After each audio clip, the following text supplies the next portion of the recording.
meeting my grandmother and vaguely meeting her in California. And so she was a Sac and Fox lady. So my mother's family came from around the Great Lakes area, and then she ended up marrying a Seminole man. And so my mother is Seminole and Sac and Fox, but she was a very stern lady, lots of power, and she still lived on her allotment there just north of Shawnee. And so if you went to go visit her, most likely she was going to put you to work, either pulling weeds in the huge garden that she had, or shucking corn, or whatever she had you do. So if you went to go visit her, so we kind of bypassed her house sometimes because she had a live creek running through her property, so we kind of bypassed her house and we'd go down to the creek and go fishing or swimming. But she was that way, but very wise, and she experienced a lot. And but my mother was a very warm individual that you just loved to be around. You know, just whatever it was that attracted you to a person, she had it, and so you just wanted to be with her and have her hold you and talk to you. And like I said, she was a very strong woman of faith, and so that was her strength. And I think sometimes she didn't realize how powerful she was by being a woman of that in that way, that stature of faith. And so in her words are always, let's pray about it. Let's pray about it. Let's pray about everything. But that was her words of wisdom to me and to my wife. So. But that's what that piece is about. And so the iconography actually is taken from a squash plant. I remember my grandmother, when she came to visit, she made squash for the first time, and apparently I really liked it. And so she always kind of considered me her grandson who loved squash. If I went and visited her, she made me squash. And then also incorporate some similar patchwork designs. Yeah. Thank you. Let me see, check on my time. Okay, we're doing all right, actually.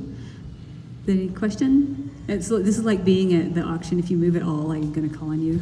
My classrooms were like this as well. Don't make eye contact with the professor. She'll call on you.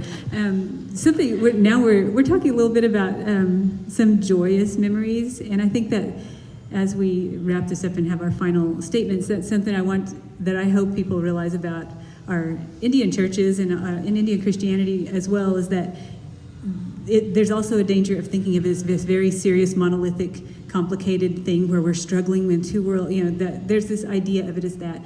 But in real life experience, there's a lot of laughing. There's a lot of food, as you discussed. Indian women will love you through their food, and there's lots of it at our churches. There's food, there's laughter, there's that, like you said, that comforting feeling of being surrounded by your community. Because I was talking about Indian Christianity being an individual thing, and it is, but it's also part of what binds us together as communities, and through sometimes when it's difficult in our own community. So, but it is something that brings us together as well as something we have individually. But I just want you to remember that we're okay, and we're more than okay.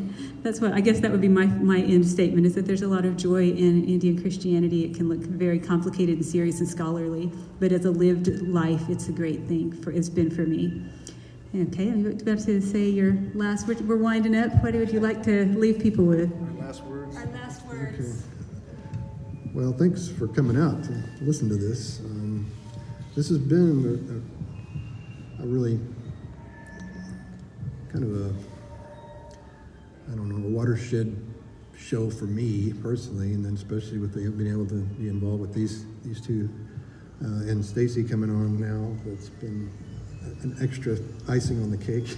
Thank you. For that.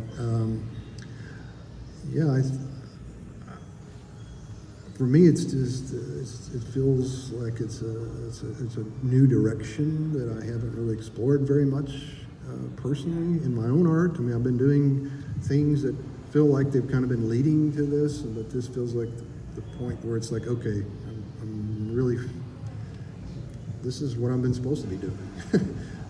And now I don't know what the next show or next work's going to look like, but it does feel like, and I think Aaron mentioned this too, it feels like this is sort of still a work in progress. Not only my own personal work, but the work of the three of us together. So to me, that's exciting.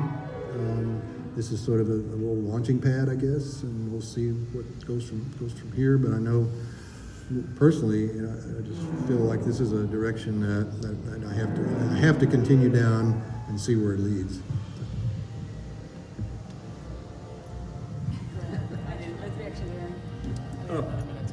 Final words. Again, yes, thanks for coming out and giving us a part of your Saturday.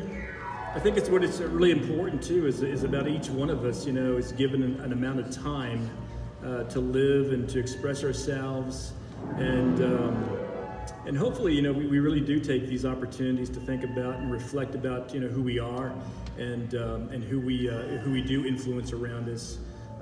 Because really as artists, that's what we get to do. We get to hang up a show, and it's up for 2 months, and we kind of wonder, who's responding to it and how they're responding to it. And so I think that's what this exhibition is about, that they really get to respond to us in a very genuine way, where we've kind of laid out our hearts and souls and said, this is us, and how you want to respond to that. And so hopefully, that it's good, but hopefully, too, maybe it challenges somebody. So that's what we're doing. That's what we're taking from this show, and hopefully we'll continue. I don't really have any parting words. I feel like I should, but I really do. I appreciate you guys being here, and we will be around if you have questions that you didn't want to say on the microphone. Being an artist is one of the greatest joys of my life. So just thank you for being here and for listening and for viewing what we've done. And I think we'd all love to talk much more about it if you are interested, and we'd love to hear some of your stories too. Yes. Thank you. Thank you. Thank you so much.